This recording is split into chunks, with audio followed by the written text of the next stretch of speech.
Alright, spoilers.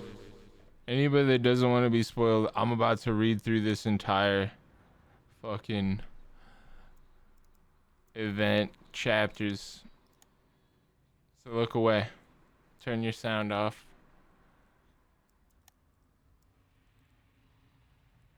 Oh, I had a real bad hand. Clippings from the New Orleans True Crescent. Authors unknown. Okay, so this is like a clipping from a newspaper. Lunar fever takes over New Orleans.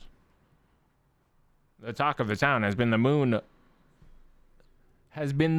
this week as the fans of Simon Moore flock to the stands for the copy of the Lunar Diabole periodical. It's a little quieter. Readers, young and old, have been enraptured by the tall tales of the young champion Kevin as he fights the dastardly Chary and the horrors he's brought to our very own New Orleans that changed the bayou forever. Wait, did Chary bring all the... He's the sculptor then? The True Crescent had the opportunity to talk with Mr. Moore about what's next in the thrilling serial, and while he can't tell us much, he promised us that there will be a terrible plan to stop Chary once and for all. We're burning with excitement. Oh, this letter is written by... This letter was written by Kevin Linus himself. Okay. Damaged but intact with envelope. No return or recipient address. Mama? Papa? I don't know if you're reading over my shoulder while you're watching over me, but I'm scared. Everything hurts, but I have too many people to protect now. I can't stop. It's not all bad. I've met so many interesting folks. They fight for me. Wait, quiet down. You're killing it, poor Sulfur Band, but it's so loud. They fight for me. They fight with me. And they tried their best to convince others to fight at my side too. But it's getting harder. I think every person we get to help us only means he's gotten two more. And more blood keeps spilling, and more bodies keep piling, and I can't help but know it's my fault. I wish I could give up. I wish that I could let the others take care of the rest. But I can't. When I even think about stopping, feels like something is crawling in my head. It whispers, only stops when I keep moving forward. When I even think about stopping, feels like something is crawling in my head. It whispers, only stops when I keep moving forward. Fractured, kind of, I guess. It'll end soon. All of this. We figured it out. Figured out how to kill him. I think. I'm not sure. But once it's done, maybe I can rest. And I can go back home. Maybe I can bring my new friends with me too. Would be nice to sit by the pond and listen to all their stories. But right now, I should focus on this fight, so I can have a chance of taking them there. So Mama, Papa, keep watching over me a little while longer. Anytime I hear or read Papa now, I just think of 11. That's how I know it was like a really influential thing for me, I guess. Papa! Papa! Kevin really out there. Maybe Dark Tribute doesn't have a supervisor to approve bad handouts. It says that it should still be in there, though. It says hunters can yeah, you can still earn the rewards. And, well, maybe. I don't know. That'd be sad. Wax recording transcript. Some parts unintelligible due to molding. Oh, what? Now, I do not know if I'll be able to replicate the experiment. You see, the pieces will stay the same, but the amounts are all a bit hazy. But this is it. This is everything I've been working towards. So many sacrifices, so many Is this Mr. Chary? all for this moment. The sculptor will be nothing to fear. Louisiana will be remembered for ending these incursions once and for all. And if I were to give rough estimates, 2 parts hive womb, around 1,000 milliliters of venom. The essence extracted from several bounties of Mr. Orsica are a must. From there, I suppose you mix in enough. And the inoculation takes care of the rest. How fascinating. Her vocal cord still needs some healing.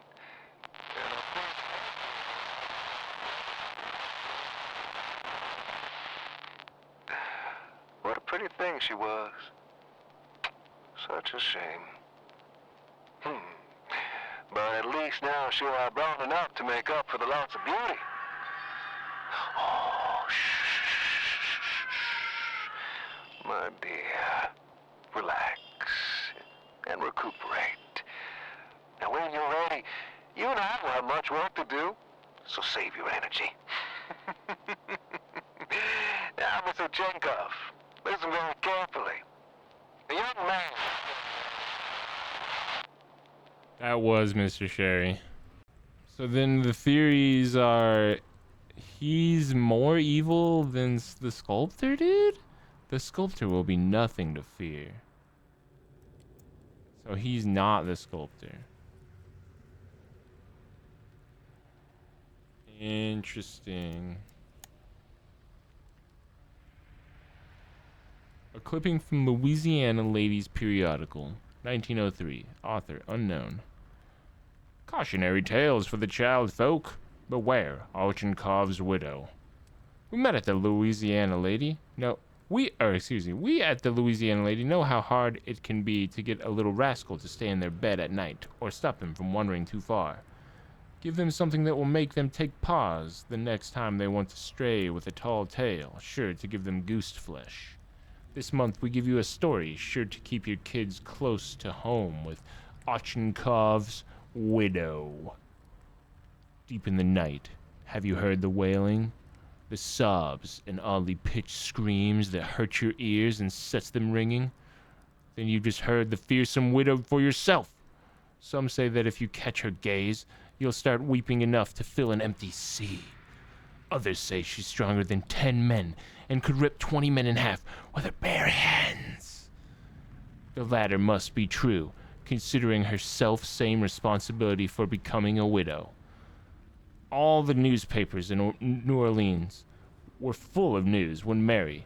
all of the newspaper in New Orleans were full of news of Mary when her husband was found massacred, his chest raggedly open, and his heart stolen. By the time the body was discovered, Mary Ochenkov had long since disappeared. But months later, something unfathomable transpired. Close to Mary's home, there were several accounts of people hearing cries in the night. None dared to find the source of the cries, none but one who had an unfortunate close encounter, and who said, "When you get close to Mary, her neck creaks like metal, and she lets out a wail that could make a strong man pass out, and then she comes at you with a knife in hand." After that, there were many more encounters with the widow, but few lived to tell the tale. But all those have one thing to say. Don't go wandering around at night, and don't go talking to any stranger, 'cause Ochenkov's widow might catch you and bring your heart to the brazier? Stranger? Brazier? Okay. Brazier? Stranger? Brazier? I don't know. They're not supposed to rhyme, I guess.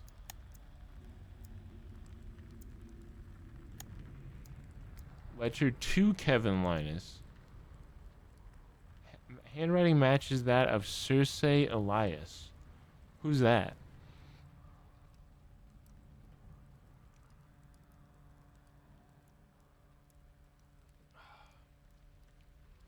Witch Hunter?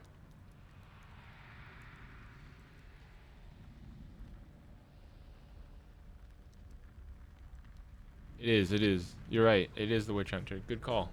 Nice play. One Google search solved that one.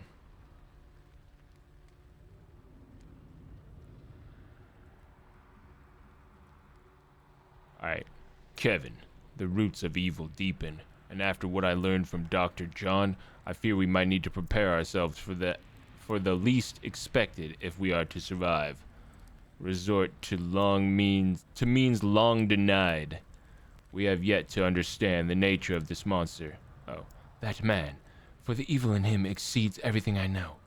There is still hope. Dr. John was hesitant to tell me until he consulted the bones. And even then, I doubt he was certain. Pretty sure Dr. John is...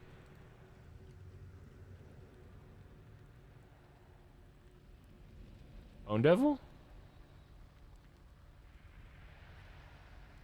Dr. John?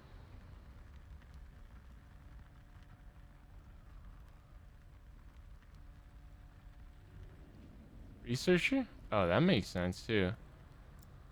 Dr. John was hesitant to tell me until he consulted the bones, and even then I doubt he was certain. Though Chary claims his intentions are good, his actions prove otherwise. His total self-absorption and ambitions cloud his own mind, yet make him a strong-willed adversary. But even the toughest rock can be broken, and the mortal shell his soul resides in is not resistant to everything. All living things, natural or not, need something to function. For us, or rather for our primal bodies, blood is the essence of life and death, depending on the treatment. To manipulate one's soul, we first need to crack open the shell and reach the essence.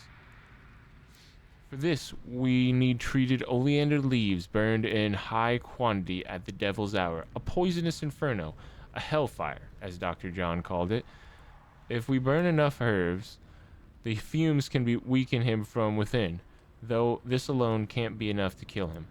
But at the very least, the smell of oleander will tell those who have taken his infernal pact that we will be triumphant, and that they are not the only ones who can ravage with fire. But this is where it becomes unspeakable. The treatment of oleander requires its leaves to be boiled in the blood of the pure and just, as evil can only be defeated by righteousness. Dr. John is reluctant to let me leave, but Cora promised to carry this letter to you. Until then, be careful. C. Interesting. Dr. John.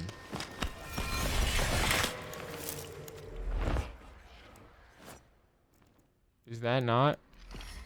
Yeah, Dr. John's the bone doctor.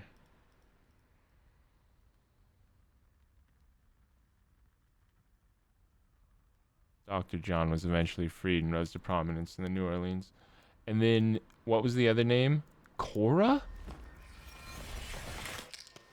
I feel like Cora is, for some reason, I feel like Cora is like... Who else? What is she? What is Witch Hunter's pact? Grounded? Who's Cora?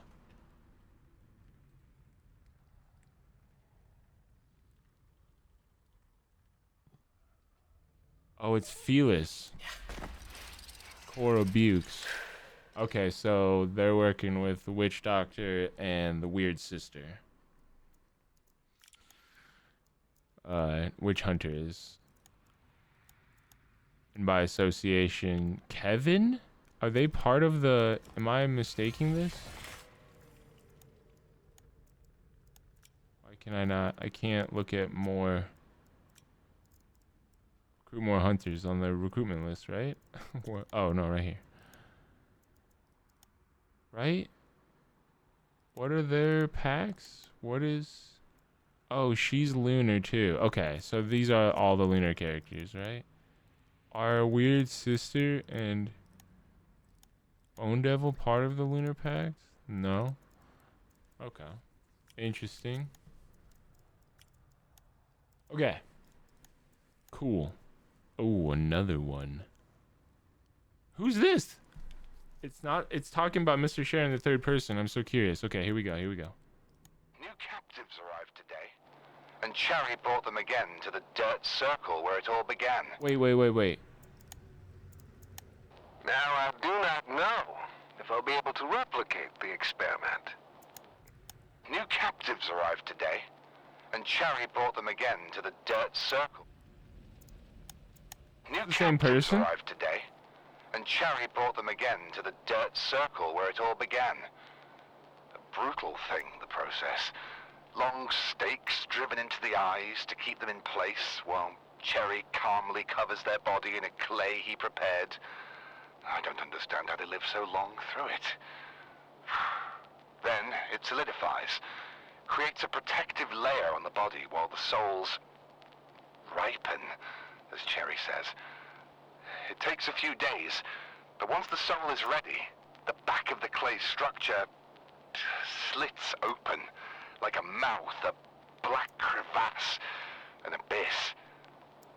But there's never a trace of a body in it. And the sound those things make, it keeps me awake in the nights. Gives me unspeakable nightmares. Chary says he needs those things to reach souls. I don't know what he means, and I'm afraid to ask again. I dared ask once, and he smirked when I did. Then, his face quickly changed when I asked if the boy's company or other hunters could also reave the souls. He looked me in the eye for a few seconds before saying he had a plan.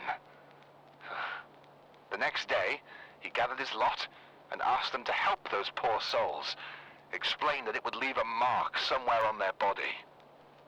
If they managed to get to one of his collection points with those marks, they would gain his favor and unimaginable rewards. That man is a true master of manipulation. Fuck! He wants us to do it.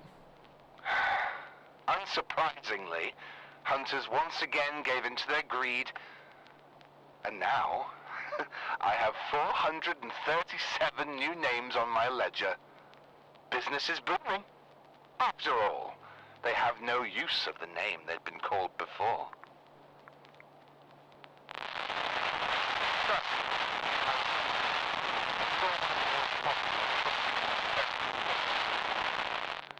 He was speaking to that thing, a soul trap. After a few seconds, I could see the mark form on the back of his neck. How do they know about these structures? I don't know what Chary plans to do. And I don't care as long as I have more names and a hefty price for each. But I need to stay vigilant. That's not the same guy. Now I do not know if I'll be Now I able to do replicate not the know. experiment. Yeah, it's different. New captives arrived today. So this might have been Chary, and then this one might be Timothy Stone. What up, Cookie, dude? We're doing a deep dive into the lore right now. Timothy Stone.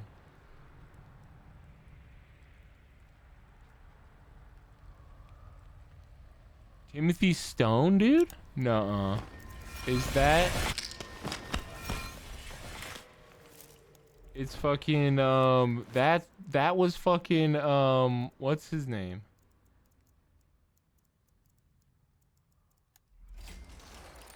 That was Skinflint's voice, do you think? Because he's part of the Infernal Pact.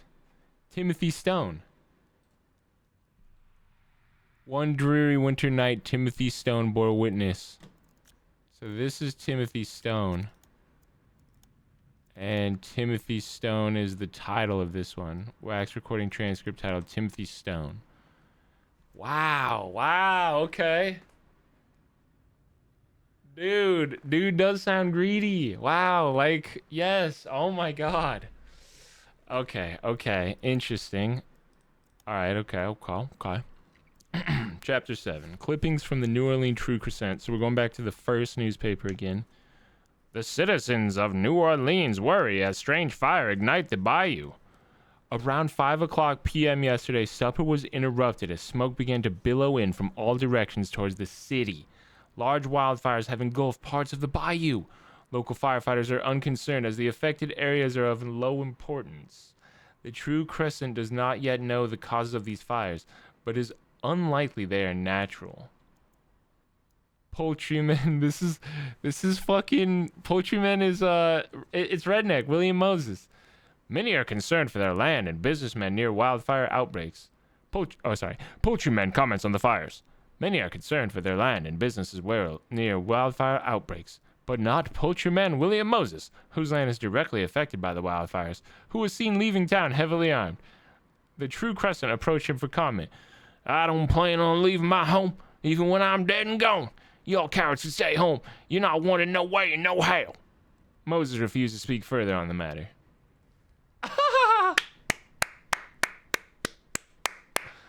I love it.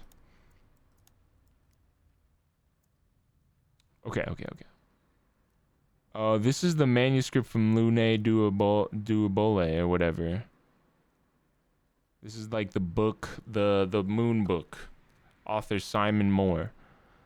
Chapter 40. Wow, we're deep. The chaos surrounding the boy and the man stopped in an instant. Guns were lowered and all stood in awe as they listened to Chary's wretched screams, for Kevin's fingers were sinking into the administrator's skull. The smell of the burning oleander hung heavy in the air. There was no blood, only licks of flame, as Chary's skin and bones parted like paper to make way for Kevin's fingers. It had worked. Chary's invulnerability was broken. The violation was absolutely maddening.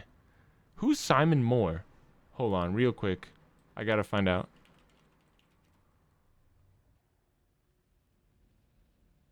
Simon Moore. Who's Simon Moore? I can't find out. Interesting. We might have to find out. Simon Moore. Let it end, Kevin said with an eerie calm. Let it end for both of us.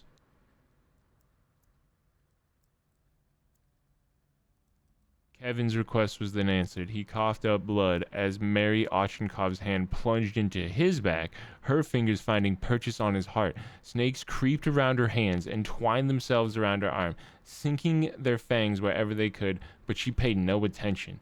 If she ever wanted relief, to find her sanity, be in control, get back Peter, she would have to fulfill her last task. Oh, so Chary gave her a deal. She squeezed. Pop! The spectators couldn't quite hear it as much as felt it. Kevin felt his own relief wash over. Ochenkov released the boy's heart, and he fell to the ground. His head, eyes wide open, and a calm smile on his face, landed with a thud to stare at Moses. Circe cursed. Chary, kneeling, panting, slowly erupting into a laugh of triumph. That was Redneck, and this is Witch Hunter. He unnaturally sprung to his feet, wafting away the plumes of oleander smoke that moments before had brought him to his knees. Wonderful, my girl. Simply amazing, Chary said as he grabbed Ochenkov's blood-soaked hand. He lifted into the air and addressed his attackers, stunned by Kevin's death. To think I was ever worried, Chary guffawed. No child can stop us. No moon, no sculptor. Our dear Mary's transformation has proven it. This is the power we needed, and it shall only grow from here. Holy fuck. Wow. That is not good news. Hold on, though. Who is Simon Moore? Is that researcher? Harold Black. So we don't know who Simon Moore is, then. He's just the one that wrote the Lunar Diaboli, I guess. Weirdly. Interestingly.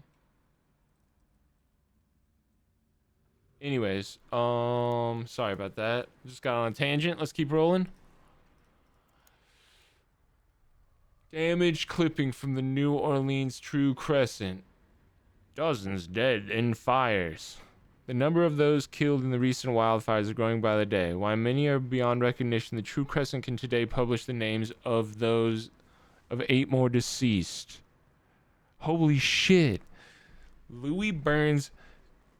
Okay, we just went through all the names. None of these names are names we just said except for Kevin Linus, I think. Louis Burns, Emilet Gabb, Murr James, Kedian Landry, Kevin Linus, Leola Skid, Luetta Williams, and Rosanna Winston. None of these are legendary hunters we have, except for Kevin Linus. And God shall wipe away all the tears from their eyes, and there shall be no more death, neither sorrow nor crying, neither shall there be any more pain, for the former things are passed away. Revelations 21:4. A public memorial service will be arranged the coming weeks. Crazy. Okay. What is this? Just like a song?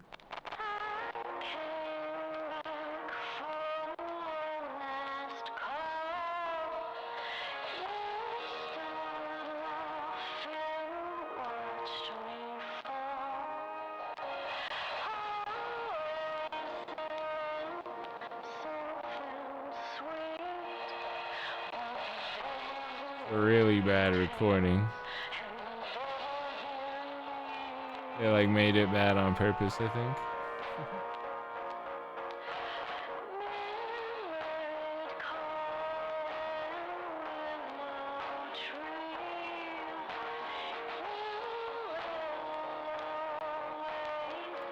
The devil's in the circle, the devil's in the night, the devil's in the water, reflecting in light. The devil is calling, you'll get what you see, because devil's on fire and the devil's in me.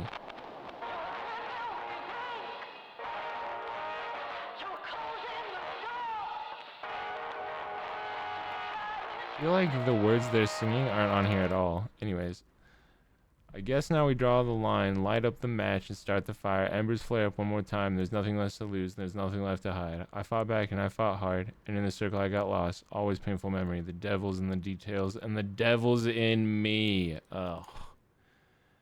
Here's another one from Simon. Chapter 41. Okay. In the cool and dark, Kevin opened his eyes.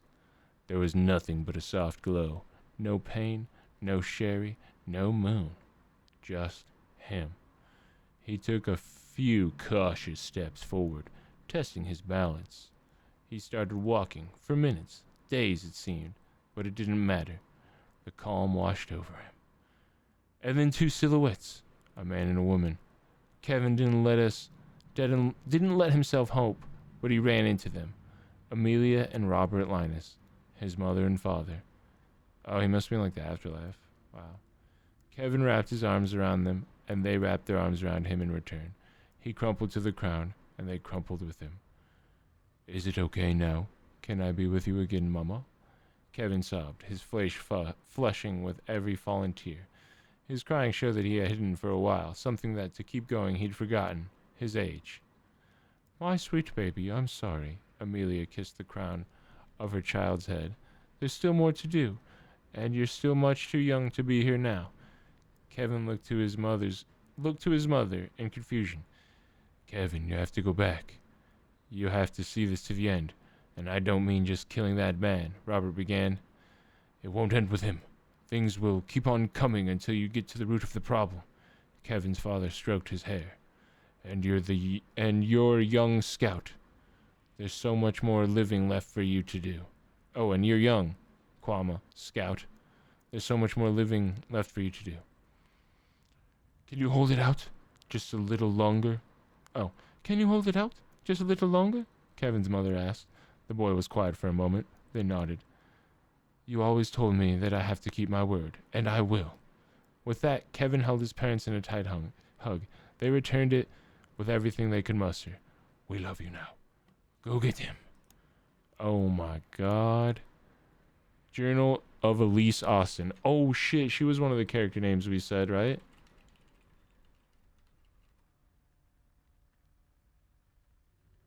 It's the archaeologist. It's all strange, fascinating, and sick. A system, imperfect, that keeps itself running based on the status quo, that even the most wicked vowed not to break. And then one man enters. He works his way up the metaphorical ladder and nestles himself into a position at the top, just to tip it all over. I can scarcely say who did it first. Who started the inferno, the hellfire, the devil's hour? There's just too much chaos to get an accurate testimony before the fools burn themselves up. The so-called Lunar Pact, moon-crazed, have been lighting fire with bundles of herb like they're smoking something out with the rancid smoke. Oops. The Infernal Pack are doing what they can to destroy the bodies, killed in the crossfire, building pyres that can turn folk to ash. I've yet to witness all this myself, but I know that whoever caused the fires are destroying the work of future archaeologists, researchers, and academics. They're turning history into a black void, an abyss into which many will lose their minds delving into. And all of it is because one man who wormed his way in. For now, it doesn't stop me in my work. Okay, the archaeologist doesn't give a shit. A letter from a stack found in Puerto Rico, all identical. What? Hello, you do not know me. We have not met yet, and I am told we will. I hope we speak the same language, and I am told you have experience with monsters and more terrible things. The same things that happen where you are, they have been happening here for a while. Even though there are oceans between us, things that can't be explained. If my friends are to believe, it is worse here in Louisiana than anywhere else. It is spreading. Oh, and it's spreading. There are rumors. And spreading. The American Hunters Association want to keep this to themselves, but they're losing control. And if someone else doesn't step in, we're all goners. I know you have no reason to care. I know you have no reason to help. But if even a small part of you wants to come to New Orleans, please follow it. We are a small group, and we are growing, and I promise we'll do anything we can to repay your kindness. When you call for me, I will answer. When you're ready, I will be waiting. May her light keep you. Linus. Okay, so he sent letters out. Interesting. Are we not going to get the end, dude? There's only 2 chapters left. What's going on here? Poster. To the AHA. The correspondent of Elwood Finch. Wait, who's Elwood Finch? Huh. He's not a character. They've mentioned him before. Weird. Good call, Skywater. Interesting. To all hunters, it is with great sadness that the Louisiana branch of the American Hunters Association can no longer sustain itself. Though it may outlive me, not for long, there are those who would see the sculptor thrive in our home. Our administration cannot respond to correspondent at this time, but we must take action against those terrorizing our group. It is no secret that our influence has been waning. Others are paying bounties, providing arms, and have their own beliefs. The chaos has allowed the problem to fester, and now these damn packs are holding more sway. There is one consolation. They too will soon burn out. Representatives from both eastern and western branches have been called to lend their strengths against those who would seek to undermine our mission. I fear it will not be enough. Though hidden, our arm of the AHA has always been a pillar of New Orleans, Louisiana, and the South itself. I hope some of you will join me in continuing that fight. In service, Dr. Elwood Finch, Director of the American Hunters Association. So I knew Mr. Chary. It's the fucking song, dude. I'm actually salty.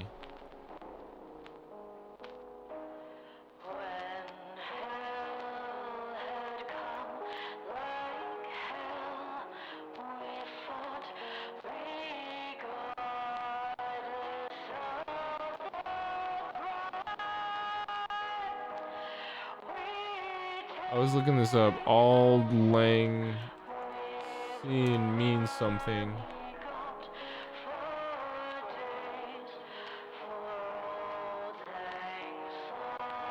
It's a poem by Robert Burns.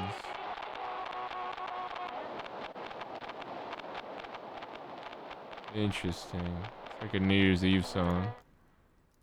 Turn that shit off. It's just a weird recording. I wish they would just let us hear the fucking full wonder of Port Sulphur Band. Okay, so they're saying we'll take a cup of kindness yet for when hell had come, like hell we fought regardless of the crime. We take the sin with money got for Auld Lang Syne. We stood brothers side by side as fires died of time. The devil's drawn, the heralds sing. And when the fight has come again, your gun will become mine, for dead men will not shoot again. Should old acquaintance be forgot and never brought to mind? Should old acquaintance be forgot and Auld Lang Syne? What is the actual translation?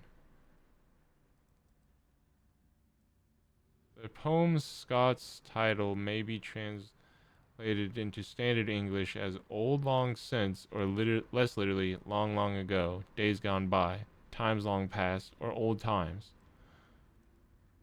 or for the sake of old times.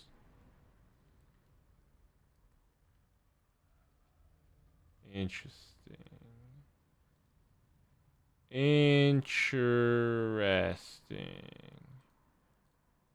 Kind of a fucking... what? So who won? Kevin came back. It was found that Kevin came back And then we find this, which is like a stack of papers for him recruiting more people. So the Moon chapters are over or not? Who won? Mr. Chary? Did Mr. Chary win? Or did the Lunar win? Is this like a Sopranos moment? We don't get to know? End of the story.